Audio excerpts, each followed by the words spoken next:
যদি গৌর না হইত তবে কি হইত, কেমনে ধরিতাম দে। হরে কৃষ্ণ। আমরা চৈতন্য চরিতামৃতের আদি লীলায় আছি, পঞ্চম পরিচ্ছেদে। আজকে শ্লোক সংখ্যা ৬৬ থেকে আমরা কন্টিনিউ করব। এক অঙ্গ ভাসে করে মায়াতে মিলন, এক অঙ্গ ভাসে করে মায়াতে মিলন, মায়া হইতে জন্ম তবে ব্রহ্মাণ্ডের গণ। মায়া হইতে তবে ব্রহ্মাণ্ডের গণ। তার দেহের প্রতিবিম্বতি জ্যোতির সঙ্গে মায়ার মিলন হয় এবং তার ফলে অসংখ্য ব্রহ্মাণ্ডের সৃষ্টি হয়।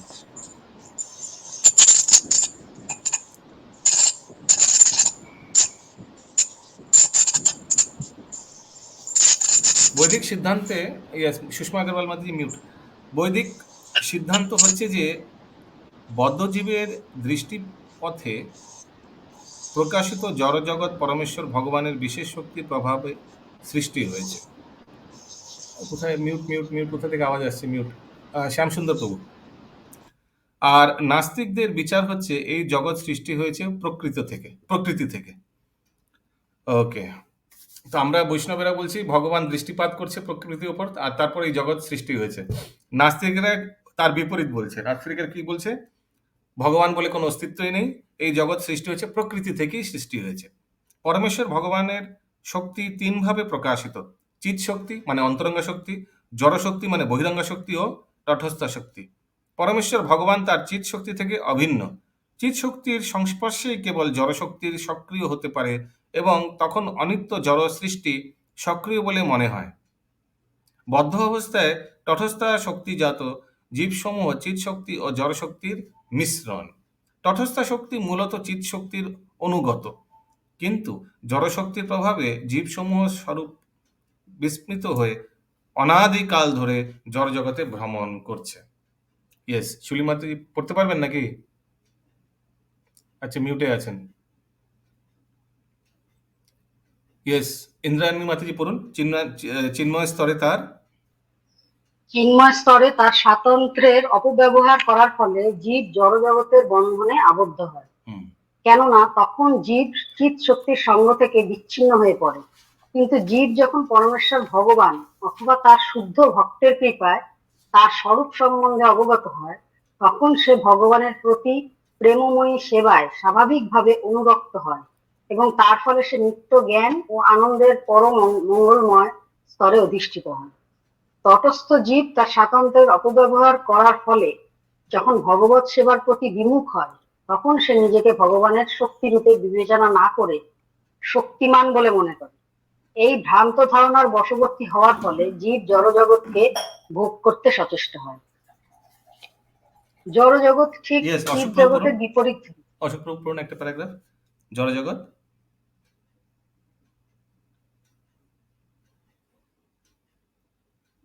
ইয়েস, অশোক মিশ্র প্রভু আনমিউট করে পড়ুন।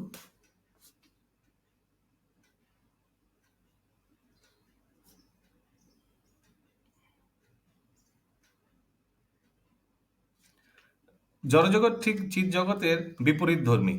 চিৎ শক্তির প্রভাবে জড়শক্তি সক্রিয় হয়। প্রকৃতপক্ষে শ্রীকৃষ্ণের শক্তি চিন্ময়, কিন্তু তা বিবিধভাবে ক্রিয়া করে। ঠিক যেমন বিদ্যুৎ শক্তির বিভিন্নভাবে প্রয়োগের ফলে তাপের উদ্ভব হয়, আবার শীতলতারও উদ্ভব হয়। জড়শক্তি হচ্ছে মায়ার দ্বারা আচ্ছাদিত চিৎ শক্তি। তাই জড়শক্তি স্বয়ং সম্পূর্ণ নয়। শ্রীকৃষ্ণ তার চিৎ শক্তিকে অচিৎ শক্তিতে আরোপ করেন এবং তারপর তা সক্রিয় হয়। যেমন আগুনের মতো উত্তপ্ত হলে লোহা আগুনের মতো ক্রিয়া করে, চিৎ শক্তির দ্বারা আবিষ্ট হলেই জড়শক্তিও সক্রিয় হতে পারে। ইয়েস, অশোক প্রভু পড়ুন অচেতন জড়শক্তির। অচেতন জড়শক্তির আবরণে যখন ভগবানের পরাশক্তি সন্তু জীব আচ্ছাদিত থাকে, তখন সে চিৎ শক্তির কার্যকলাপ বিস্মিত হয় এবং জড় জগতের সমস্ত কার্যকলাপের দ্বারা মোহিত হয়ে পড়ে। কিন্তু পূর্ণরূপে কৃষ্ণ ভাবনাময় হয়ে ভগবত ভক্তিতে যুক্ত হওয়ার ফলে জীব যখন চিন্ময় শক্তিতে অধিষ্ঠিত হয় তখন সে হৃদয়ঙ্গম করতে পারে যে অচেতন জড় শক্তির স্বতন্ত্রভাবে কোনো কিছু করার ক্ষমতা নেই। জড় স্তরে যা কিছু হচ্ছে তা সবই হচ্ছে চিৎ শক্তির সহায়তায়। চিৎ শক্তির বিকৃত রূপ জড় শক্তি সবকিছু বিকৃতভাবে প্রকাশ করে এবং তার ফলে ভ্রান্ত ধারণা ও দ্বৈত ভাবের উদয় হয়। জড়া প্রকৃতির প্রভাবে সবই প্রকাশ করে হুম। এবং তার ফলে ভ্রান্ত জড়া ধারণা প্রকৃতির প্রভাবে আচ্ছন্ন জড় বৈদিক ভুল হচ্ছে একটু লাইন। জড়া প্রকৃতির প্রভাবে আচ্ছন্ন জড় বৈজ্ঞানিক ও দার্শনিকেরা অনুমান করে যে অচিত শক্তি আপনা আপনি সক্রিয় হয়। এই ধারণার ফলে তারা পদে পদে নিরাশ হয়। ঠিক যেমন একজন মোহাচ্ছন্ন মানুষ ছাগলের গলদেশে অবস্থিত স্তনকৃতি গলস্তন থেকে দুগ্ধ লোভের চেষ্টায় অকৃত কার্য সমান হতে না না, অকৃত কার্য সমান হতে পারে না। এক সেকেন্ড না না, ওটা না, আচ্ছা। অকৃত কার্য হয় ছাগলের গলস্তন থেকে যেমন দুগ্ধ পাওয়ার কোনো সম্ভাবনা নেই, তেমনি জড় জাগতিক মতবাদের মাধ্যমে সৃষ্টির আদি কারণ সম্বন্ধে জানার সম্ভাবনা নেই। এই ধরনের প্রচেষ্টা কেবল অজ্ঞাতরই পরিচয়। পরমেশ্বর ভগবানের অচিত শক্তিকে বলা হয় মায়া, কেননা দুভাবে জড় উপাদানগুলি সরবরাহ করে এবং জড় সৃষ্টির প্রকাশ করে। তা বদ্ধজীবকে প্রকৃত সৃষ্টিতত্ত্ব সম্বন্ধে জানতে দেয় না।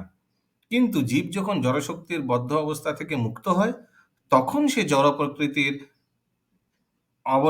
অবরানাত্মিকা ও বিক্ষেপাত্মিকা শক্তির কার্যকলাপ হৃদয়ঙ্গম করতে পারে। সবাই বুঝতে পারছেন কি হচ্ছে? কারো কোনো প্রশ্ন আছে? অবরাত্মিকা ও বিক্ষেপাত্মিকা শক্তির কার্যকলাপ হৃদয়ঙ্গম করতে পারে, সব বুঝতে পারছেন সবাই? प्रभु एक बार समझा बोले तो হ্যাঁ, তো জীব যখন জড়জগতের বদ্ধ অবস্থা থেকে মুক্ত হয়, মানে যা ভগবত তত্ত্ব জানতে পারে জীব, ঠিক আছে, তখন কি হয়? তখন সে জড়া প্রকৃতির আবরণাত্মিকা, মানে জড়া প্রকৃতির যে আবরণ থাকে, মায়ার মধ্যে আবরণ আছে, আদারওয়াইজ ওই জন্যই সে কিছু বুঝতে পারছে না, তো ওই মায়ার জিনিসটা বুঝতে পারে। এবং বিপেক্ষাত্মিকা, বিপেক্ষা মানে অপোজিট। বিপেক্ষাত্মিকা মানে চিৎ জগৎ আছে, জড়জগৎকে দেখে তাকে অনুমান করে নিতে হবে যে একটা চিৎ শক্তিও আছে, চিৎ জগৎও আছে। হ্যাঁ, তো যখন জীব বদ্ধ অবস্থা থেকে মুক্ত অবস্থায় হয়, মানে ভক্তিতে, কৃষ্ণ ভক্তিতে আসে, তখন এইসব জ্ঞান লাভ করে, তাই বলা হয়েছে। আর আগে কারোর কোনো লাইনে অসুবিধা হচ্ছে? সৃষ্টির আদি কারণ হচ্ছে পরমেশ্বর ভগবান। ভগবদ্গীতায় বলা হয়েছে পরমেশ্বর ভগবানের পরিচালনায় জড়জগৎ পরিচালিত হচ্ছে। কোন শ্লোকে বলা হয়েছে? 9-10 শ্লোকটি কি?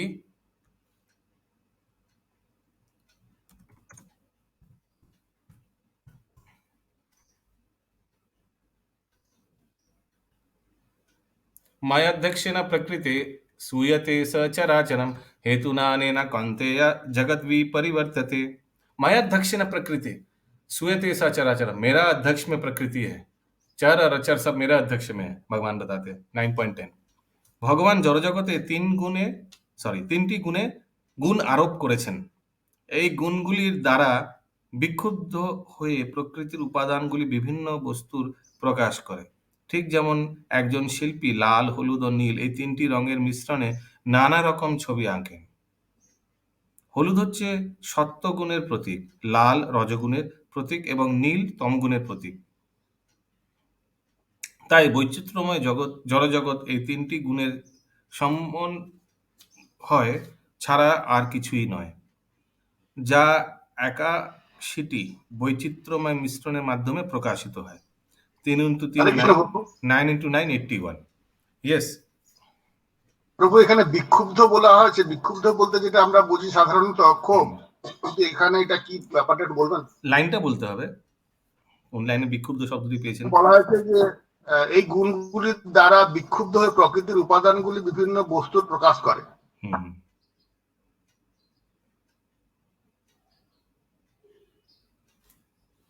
হ্যাঁ, তো ভগবান জড়জগতে 3টি গুণের আরোপ করেছেন। এই গুণগুলির দ্বারা বিক্ষুব্ধ হয়ে প্রকৃতির জড় উপাদানগুলি বিভিন্ন বস্তুর প্রকাশ করে।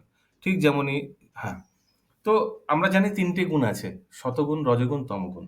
আর এই গুণগুলির দ্বারা বিক্ষুব্ধ হয়ে প্রকৃতির উপাদানগুলি বিভিন্ন বস্তুর প্রকাশ করে। যেমন এই গুণগুলির দ্বারা, এই 3টে গুণের মধ্যে দিয়ে কিন্তু প্রকৃতির যত জিনিস আছে সব ওগুলোর কিন্তু সৃষ্টি হচ্ছে। যেমন ধরুন ফর এক্সাম্পল ক্রোধ, কাম, এগুলো কিসের, কোন গুণের প্রতীক? এগুলো রজগুণের প্রতীক। দান, এগুলো দান, দান করা, এটা কিসের, কোন গুণের প্রতীক? এটা শতগুণের প্রতীক। নিদ্রা, এগুলো কোন গুণের প্রতীক? তমগুণের প্রতীক। আর যতগুলো আমার কার্যকলাপ, আমাদের যত কার্যকলাপ শক্তি প্রভু, এগুলো কিন্তু এই 3টে গুণের মিশ্রিত বা 3টে গুণের কোন একটি গুণের থেকে কিন্তু প্রকাশ পাচ্ছে, এটাই বলা হচ্ছে। মানে মূলত এই 3টি গুণের দ্বারাই কিন্তু আমাদের সব যত কার্যকলাপ এর উৎস কিন্তু এই 3 গুণের থেকেই। Okay, every action can be classified এই 3 গুণের মিশ্রিত। ওই জন্য দেখুন নিচে ক্যালকুলেশনটি দেওয়া আছে। পারমুটেশন কম্বিনেশন যদি আপনারা জেনে থাকেন, টোটাল কত কম্বিনেশন হতে পারে? টোটাল 81 কম্বিনেশন হতে পারে।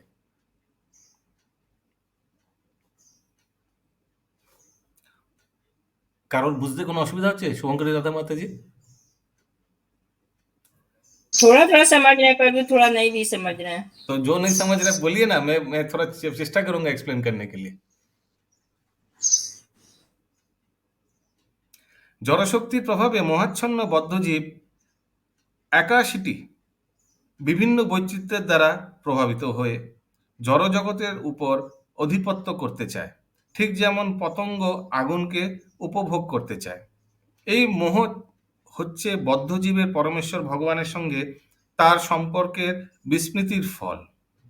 বদ্ধ অবস্থায় জীবাত্মা জড়া প্রকৃতির প্রভাবে মোহাচ্ছন্ন হয়ে ইন্দ্রিয় তৃপ্তির চেষ্টায় লিপ্ত হতে বাধ্য হয়।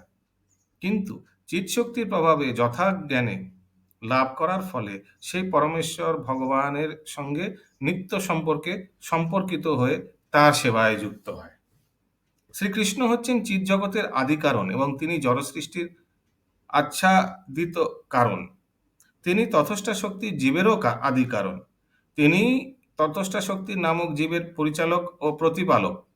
জীব শক্তিকে তটস্থা বলা হয়, কেননা তারা পরমেশ্বর ভগবানের চিৎ শক্তির আশ্রয় সক্রিয় হতে পারে অথবা জড়শক্তির আবরণে আচ্ছাদিত থাকতে পারে। ওই জন্য তটস্থা বলা হয়, যে কোনো জায়গায় যেতে পারে। They can go to Krishna, they can also go to Maya. চিৎ শক্তির প্রভাবে আমরা বুঝতে পারি যে স্বতন্ত্র একমাত্র শ্রীকৃষ্ণই রয়েছে, যিনি তার অচিন্ত শক্তির প্রভাবে তার ইচ্ছা অনুসারে কর্ম করতে পারেন। পরমেশ্বর ভগবানই হচ্ছেন পরমপুণ্য এবং জীবসমূহ সেই পরমপুণ্যের অংশ বিশেষ। পরমেশ্বর ভগবান ও জীবের মধ্যে এই সম্পর্ক নিত্য। ভ্রান্তিবশত কারো মনে করা উচিত নয় যে চিন্ময় পুণ্যকে জড় শক্তির দ্বারা খণ্ড খণ্ড ভাবে বিভক্ত করা যায়। এই মায়াবাদী মতবাদকে ভগবদ্গীতায় স্বীকার করা হয়নি। পক্ষান্তরে ভগবদ্গীতায় স্পষ্টভাবে বলা হয়েছে যে অনুসদৃশ জীব পরমেশ্বর ভগবানের অংশ রূপে চিরকালই তার সঙ্গে সম্পর্কিত থাকে। অংশ যেমন কখনো পুণ্যের সমান হতে পারে না, তেমনি চিন্ময় পুণ্যের অতি ক্ষুদ্র অংশ হওয়ার ফলে জীব কখনোই পরম পুণ্য পরমেশ্বর ভগবানের সমান হতে পারে না। ভগবান পুণ্য ও জীব তার অংশ হওয়ার ফলে জীব ও ভগবান যদিও গুণগতভাবে এক, কিন্তু আয়তনগতভাবে পুণ্য ও অংশের সমান হতে পারে না। জীব গুণগতভাবে ভগবানের সঙ্গে এক হলেও আপেক্ষিকভাবে অবস্থিত। পরমেশ্বর ভগবান হচ্ছেন সবকিছুর নিয়ন্তা, কিন্তু জীব সর্বদাই ভগবানের পরাপ্রকৃতির দ্বারা অথবা জড়া প্রকৃতির দ্বারা নিয়ন্ত্রিত হয়।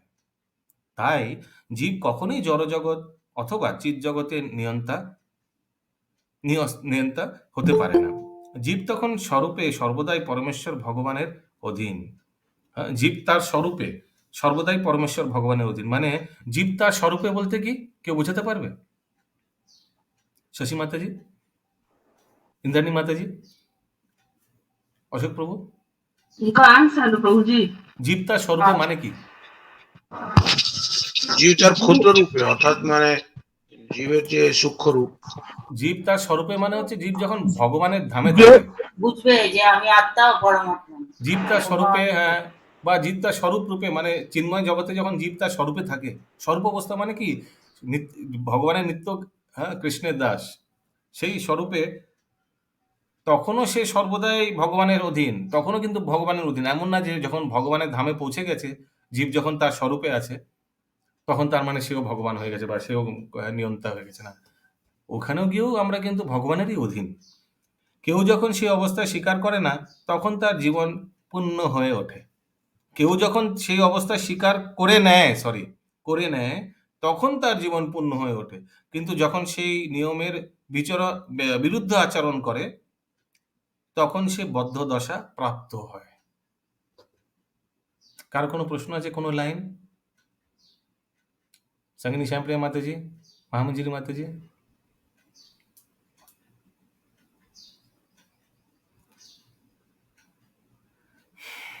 অগণ্য অনন্ত যত অণ্ড সন্নিবেশ, বলুন।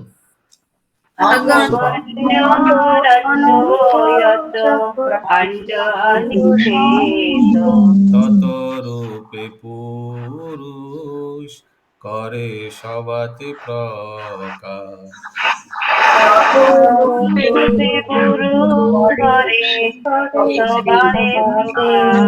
অনন্ত ব্রহ্মাণ্ডের প্রত্যেকটিতে পুরুষ প্রবেশ করেন। কোন পুরুষ প্রবেশ করেন কি বলতে পারবে? গর্ভদক্ষায়। যতগুলি ব্রহ্মাণ্ড রয়েছে ততরূপে তিনি নিজেকে প্রকাশিত করেন। পুরুষ না সাথে যাবে বাহিয়ার শ্বাস,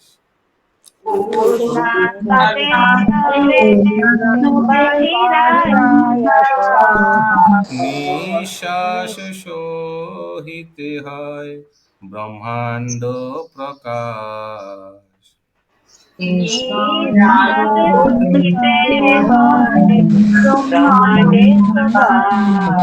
পুরুষ যখন শ্বাস ত্যাগ করেন তখন তার নিঃশ্বাসের সঙ্গে ব্রহ্মাণ্ডের প্রকাশ হয়। এটা কারণোদক্ষায় বিষ্ণু যখন বিলম্ব করেন তখন, আর অনুলোম করেন যখন, তখন সব ভেতরে চলে যায়। পুনরপি শ্বাস যাবে প্রবেশে অন্তরে,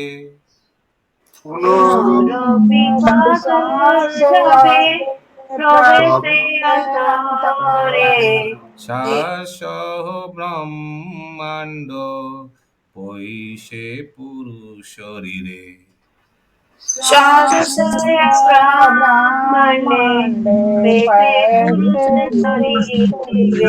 তারপর তিনি যখন শ্বাস গ্রহণ করেন তখন তার প্রশ্বাসের সঙ্গে সমস্ত ব্রহ্মাণ্ড পুনরায় তার শরীরে প্রবেশ করে। যখন বিলোম, না এটাকে কি বলে, শ্বাস নেওয়াটাকে বিলোম বলে। আলোম বিলোম বলতে হবে। আলোম মিন্স লেনা, বিলোম মিন্স ছোড়না। কারণোদক্ষায় বিষ্ণু রূপে ভগবান তার দৃষ্টিপাতের দ্বারা প্রকৃতির গর্ভে সঞ্চার করেন। সেই দৃষ্টিপাতের চিন্ময় অণুগুলি হচ্ছেন আত্মা বা চিৎকণা, যারা পূর্বকালে তাদের স্ব স্ব কর্ম অনুসারে বিভিন্ন দেহ প্রাপ্ত হয়। ভগবান স্বয়ং তার অংশ প্রকাশের দ্বারা অনন্ত ব্রহ্মাণ্ড সৃষ্টি করে প্রত্যেকটি ব্রহ্মাণ্ডে গর্ভদক্ষায় বিষ্ণুরূপে প্রবিষ্ট হন। ভগবদ্গীতায় আকাশের সঙ্গে বায়ুর তুলনা করার মাধ্যমে মায়ার সঙ্গে ভগবানের সম্পর্ক বিশ্লেষণ করা হয়েছে। আকাশ সমস্ত জড় বস্তুকে প্রবিষ্ট হলেও তা আমাদের থেকে অনেক দূরে। ঠিক তেমনি ভগবানের মধ্যে সমস্ত সৃষ্টি প্রবিষ্ট হলেও ভগবান আমাদের থেকে অনেক দূরে। ইয়েস অশোক, এটাকে এক হওয়া বলা যাবে না? এটাকে অচিন্ত ভেদাভেদ তত্ত্ব, একও আলাদা। ভগবান আমাদের, আমরা ভগবানের মধ্যে, আবার আমরা ভগবানের থেকে দূরেও। যদিও অচিন্ত্য ভেদাভেদ তত্ত্বর মূল অর্থ এই যে আমরা ভগবানের সঙ্গে গুণের কারণে এক, গুণবশত এক, কিন্তু কোয়ান্টিটেটিভলি আমরা আলাদা। ভগবান হচ্ছেন বিভু, আমরা হচ্ছেন অনু। সেটা হচ্ছে কিন্তু অচিন্ত্য ভেদাভেদ তত্ত্ব, এটা না যেটা আমি আগে বললাম।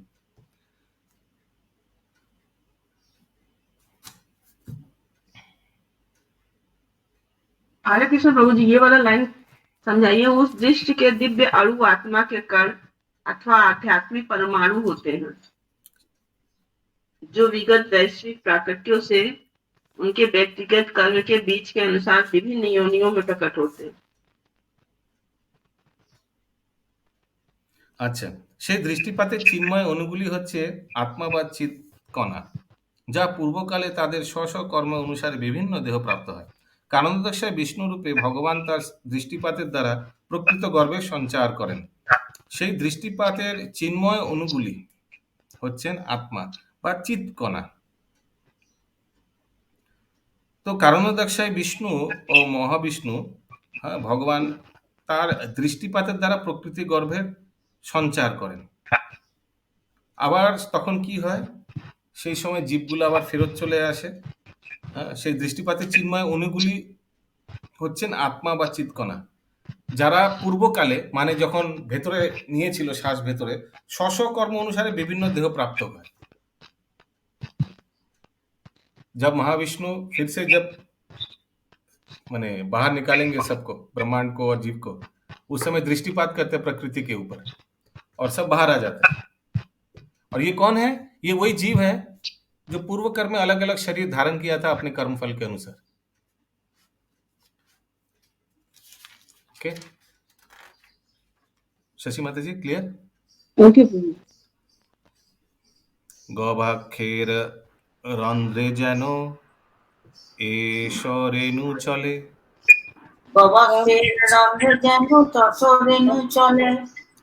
যশোরেণু না এসো রেণু?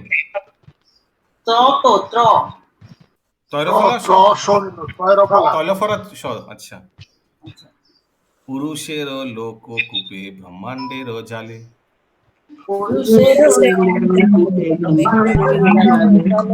গবাক্ষরের রন্ধ্র দিয়ে যেমন অনুসদৃশ্য ধূলিকণা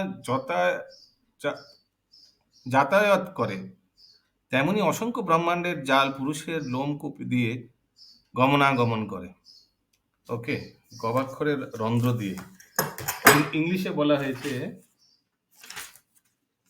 হিন্দিতে কি বলা হয়েছে কেউ বলতে পারে? उसी तरह ब्रह्मांडों के समूह पुरुष के रोम छिद्रों से होकर निकल जाते हैं। जस्ट एज जिस प्रकार नहीं बोला आप, किस प्रकार वो बोल दिया, आधा बोल दिया। जिस प्रकार धूल के छोटे छोटे कण खिड़की के छेदों से निकल जाते हैं, उसी तरह ब्रह्मांडों के समूह पुरुष के रोम छिद्रों से होकर निकल जाते हैं।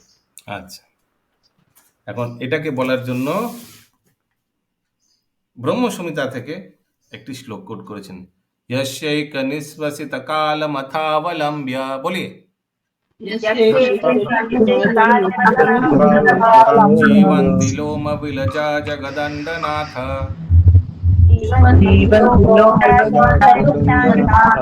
विष्णुर्महान् स इह यस्य कलाविशेषो,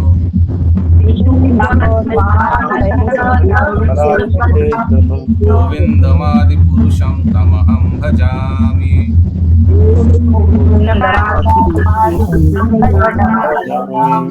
ব্রহ্মা ও জগতের অন্যান্য পতিগণ যার লোমকূপ থেকে জন্মগ্রহণ করেন এবং তার এক নিঃশ্বাসকালে পর্যন্ত জীবিত থাকেন, সেই মহাবিষ্ণু যার অংশের অংশ, সেই আদিপুরুষ গোবিন্দকে আমি ভজনা করি।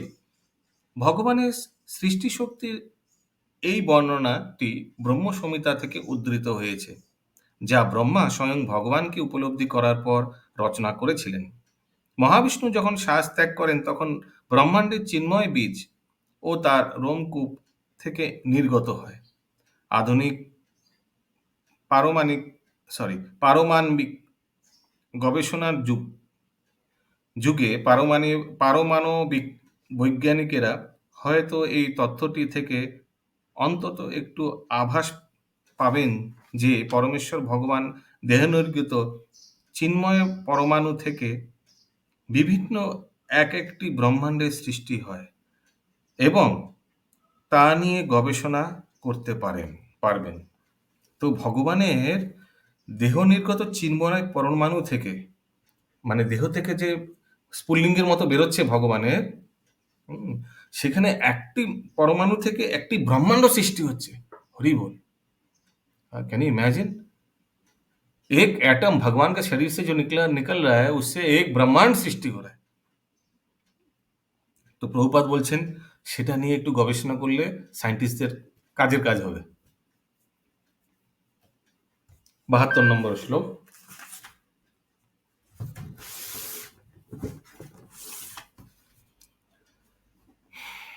परमाणु क्या बहुत छोटा होता है क्या प्रभु जी? एटम तो बहुत छोटा ही होता है, क्योंकि धूल का कण उससे तिगुना होता है। एक धूल के कण में भी तो बहुत एटम है।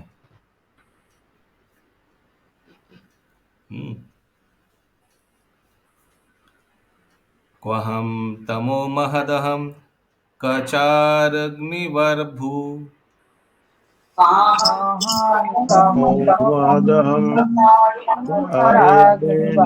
संवेष्टितंडा घट सप्त वितष्ठिकाय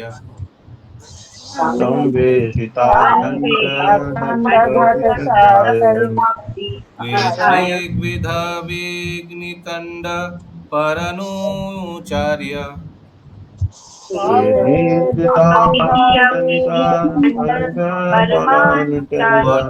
त्रिवरोम विवरस्य च ते महित्वम्।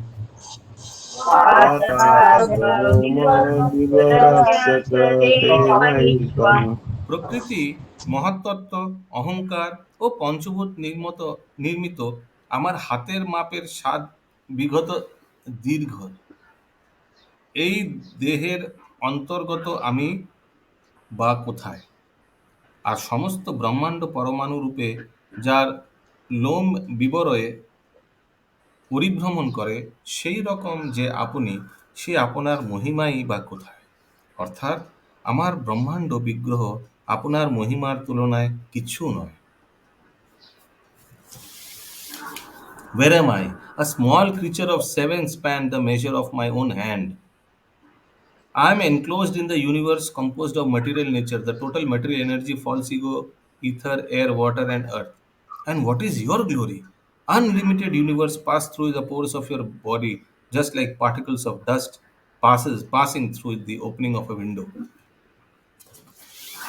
শ্রী কৃষ্ণের গোবৎস এবং গোপসখাদের হরণ করার পর ব্রহ্মা ফিরে এসে যখন দেখলেন গোবৎস এবং গোপ বালকেরা তখনও শ্রীকৃষ্ণেরই সঙ্গে ঘুরে বেড়াচ্ছেন, তখন তিনি তার নিজের ভুল বুঝতে পেরে এইভাবেই ভগবানের মহিমা কীর্তন করেছিলেন।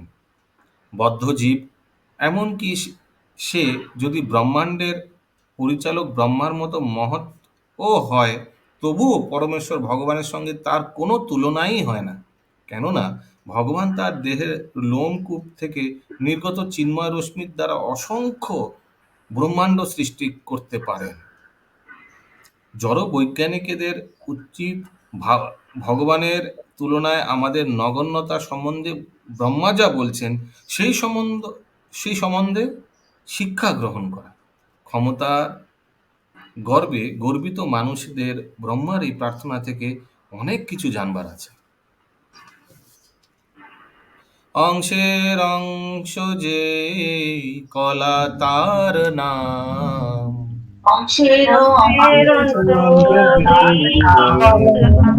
গোবিন্দের প্রতিমূর্তি শ্রী বলরাম।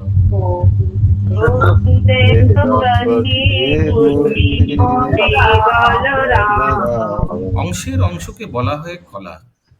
শ্রী বলরাম হচ্ছেন গোবিন্দের প্রতিমূর্তি। তার এক স্বরূপ শ্রী মহাশঙ্কর্ষণ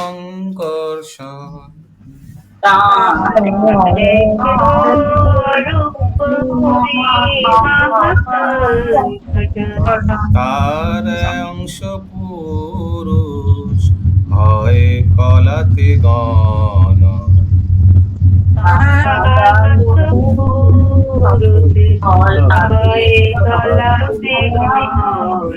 বলরামের একটি স্বরূপ হচ্ছেন শ্রী মহাশঙ্কর্ষণ এবং তার এক অংশ পুরুষ যাবতাকে বলা কলা বা অংশের অংশ বলে গণনা করা হয়। যাহাকে তো কলা কহি তিহ মহাবিষ্ণু,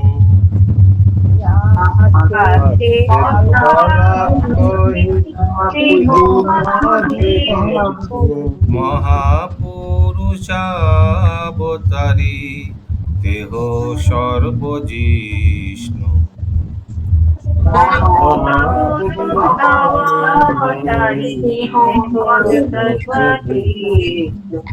যাকে আমরা কলা বলি তিনি হচ্ছেন মহাবিষ্ণু।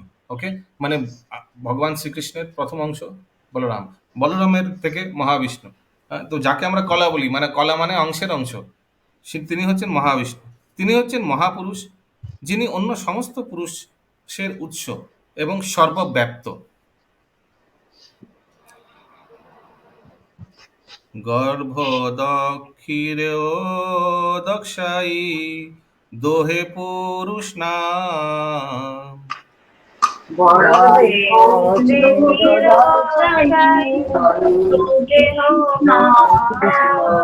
সেই দুই যার অংশ বিষ্ণু বিশ্বধাম।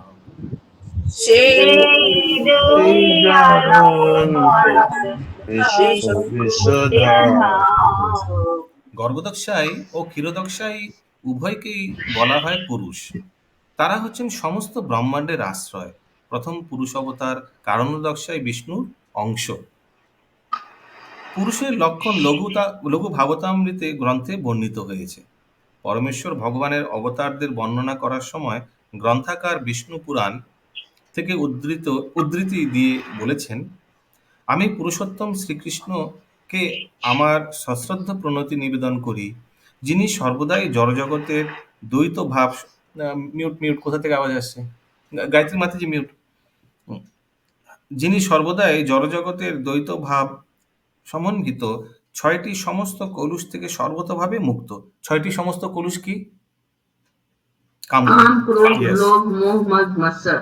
যার অংশ প্রকাশ মহাবিষ্ণুর প্রকৃতির প্রতি দৃষ্টিপাতের দ্বারা জড়জগৎকে প্রকাশিত করেন। যিনি নিজেকে ভিন্ন চিন্ময় রূপে প্রকাশিত করেন, কিন্তু তা সত্ত্বেও তিনি প্রতিটি রূপেই এক এবং অভিন্ন। যিনি সমস্ত জীবের অধীশ্বর, যিনি সর্ব অবস্থাতেই জড় প্রকৃতির কলুষ থেকে মুক্ত। তিনি যখন এই জড়জগতে আবির্ভূত হন, তখন তাকে আমাদেরই মতো একজন বলে মনে হলেও তাহার চিন্ময় রূপ নিত্য আনন্দময়। এই বর্ণনার সার সংকলন করে শ্রীল রূপ গোস্বামী সিদ্ধান্ত করেছেন যে পরমেশ্বর ভগবান যে অংশ প্রকাশ জড়া প্রকৃতির সঙ্গে সহযোগিতা করেন, তিনি হচ্ছেন পুরুষ।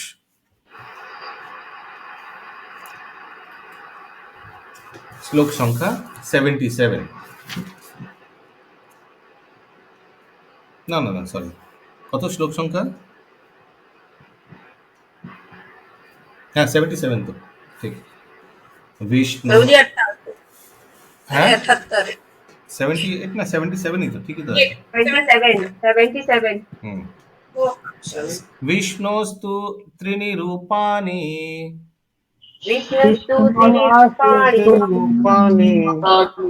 কি হলো শিউলি মাতাজি? হ্যাঁ, हरे कृष्ण प्रभु जी। हाँ। ये जो लाइन था, पूर्ण पुरुषोत्तम भगवान का वह पूर्ण विस्तार जो भौतिक सहयोग से कार्य करता है, पुरुष कहलाता है। হ্যাঁ, তো ভগবানের মানে এই জড়জগৎকে যে দেখাশোনা করছে, এটাই তো ভৌতিক হয়ে গেল। সেটা হচ্ছে তিন পুরুষ অবতারের কথা বলা হচ্ছে, তাদের পুরুষ বলে সম্বোধন করা হচ্ছে। হরে কৃষ্ণ। ওই সবিতা গুপ্তা স্ক্রিন শেয়ার চেষ্টা করছে, এই জন্য আমারটা চলে গেছে। আচ্ছা, এখন চলে এসছে আবার। আচ্ছা, ঠিক আছে, ঠিক আছে। ইয়েস, শশী মাতাজি, পুরুষ অবতারকে বলা হচ্ছে। ওকে। বিষ্ণুস্তু ত্রিণি রূপাণি পুরুষাখ্যায়ানি অথো বিভু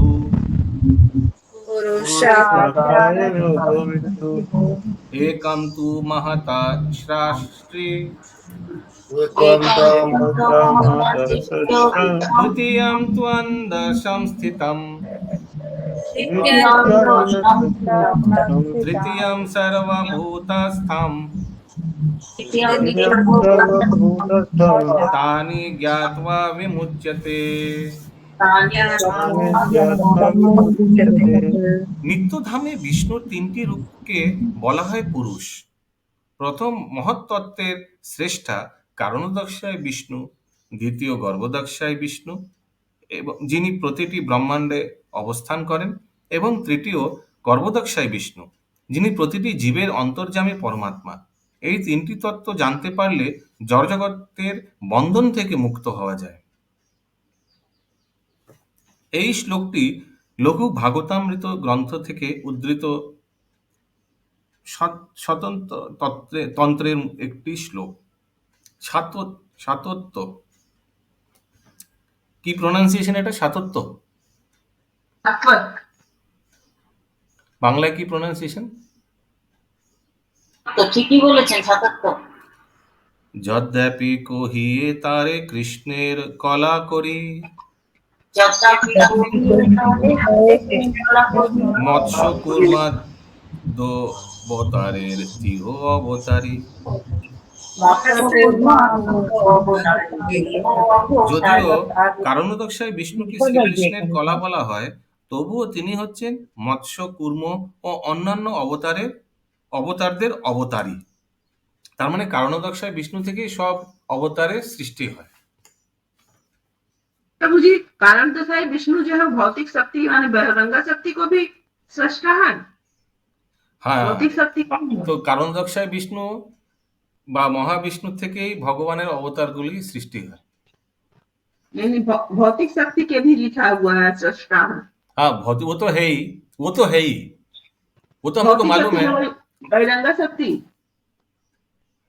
सॉरी, कारणोदक्षाय विष्णु सब अंदर चला जाता है ना, फिर प्रलय के समय सृष्टि के समय सब बाहर आ जाता है, उस एंगल से। भौतिक शक्ति मतलब बहिरंगा शक्ति नहीं हुआ। যদিও কারণোদক্ষায় বিষ্ণু শ্রীকৃষ্ণের কলা বলা হয়। কলা কেন? অংশের অংশ। তিনি হচ্ছেন মৎস্য, কুর্ম आदि अवतारদের अवतारी। तो ये भी हम लोग को जानना है कि कारणोदक्षाय विष्णु या महाविष्णु से भगवान का जितना अवतार वो उनसे ही निकलता है। Text number 79। एते चं सकला पुंसा कृष्णस्तु भगवान् स्वयं इंद्रारे व्याकुलं लोकं मृदयन्ति युगे युगे।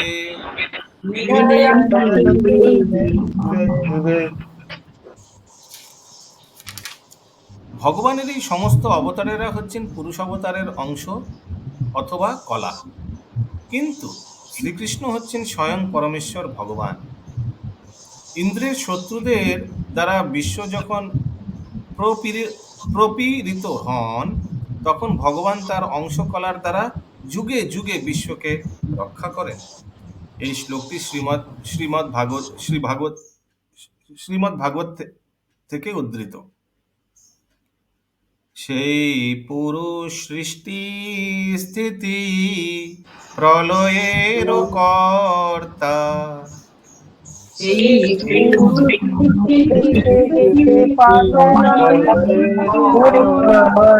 নানা অবতার করে জগতের ভর্তা।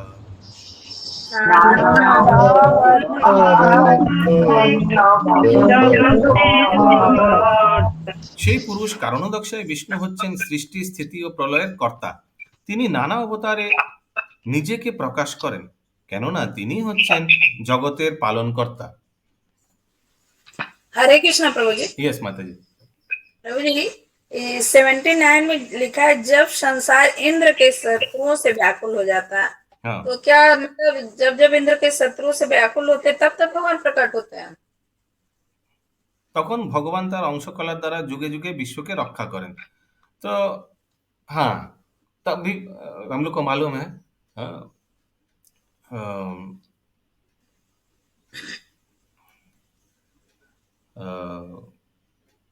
কি শ্লোক সেটা, জীবকে উদ্ধার করার জন্য, ভক্তদের উদ্ধার করার জন্য আর অসুরদের বিনাশ করার জন্য ভগবান অবতরণ হয়। তো সাধারণত দেখা যায় অসুররা কোনো বরদান পেলে ডাইরেক্ট কোথায় প্রথম আক্রমণ করে? স্বর্গলোকে আক্রমণ করে। তাদের প্রথম টার্গেট হচ্ছে স্বর্গের ইন্দ্রকে হাঁটিয়ে নিজেরা স্বর্গের চেয়ারে বসবে, ইন্দ্রের চেয়ারে বসবে, হ্যাঁ না? তো ওই জিনিসটাই বলা হচ্ছে এখানে। তখন ভগবানকে অবতার নিতে হয়। পরিত্রাণায় সাধুনা বিনাশায় চ দুষ্কৃতা। সৃষ্টি আদি নিমিত্তে যে অংশেরও অবধান,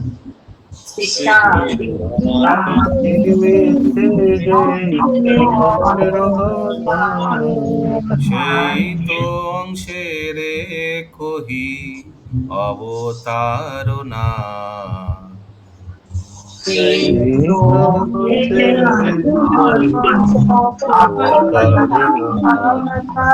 মহাপুরুষ নামক ভগবানের যে অংশ সৃষ্টি, স্থিতি ও প্রলয় কার্য সাধন করার জন্য আবির্ভূত হন তাকে বলা হয় অবতার। महापुरुष महाविष्णु हुए प्रभु जी। মহাপুরুষ নামক ভগবানের যে অংশ সৃষ্টি স্থিতি ও প্রলয় কার্য সাধন করার জন্য আবির্ভূত হন, মহাপুরুষ নামক ভগবানের কারণ দক্ষায় বিষ্ণু। আদ্য অবতার মহাপুরুষ হচ্ছে না, আদ্য অবতার মহাপুরুষ ভগবান,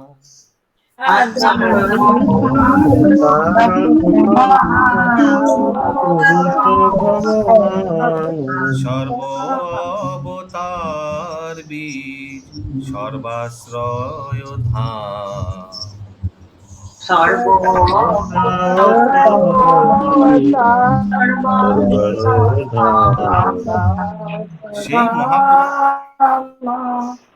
সেই মহাপুরুষ পরমেশ্বর ভগবান থেকে অভিন্ন।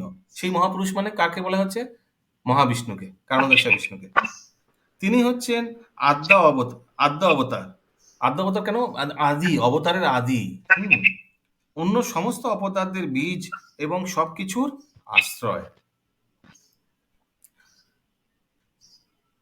আদ্য অবতার পুরুষ পরশ।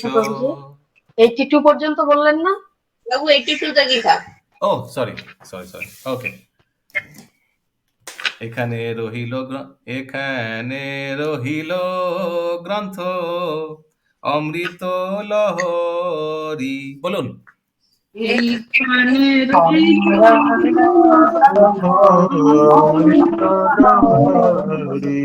বদন বলিয়া ভরে বল হরি হরি।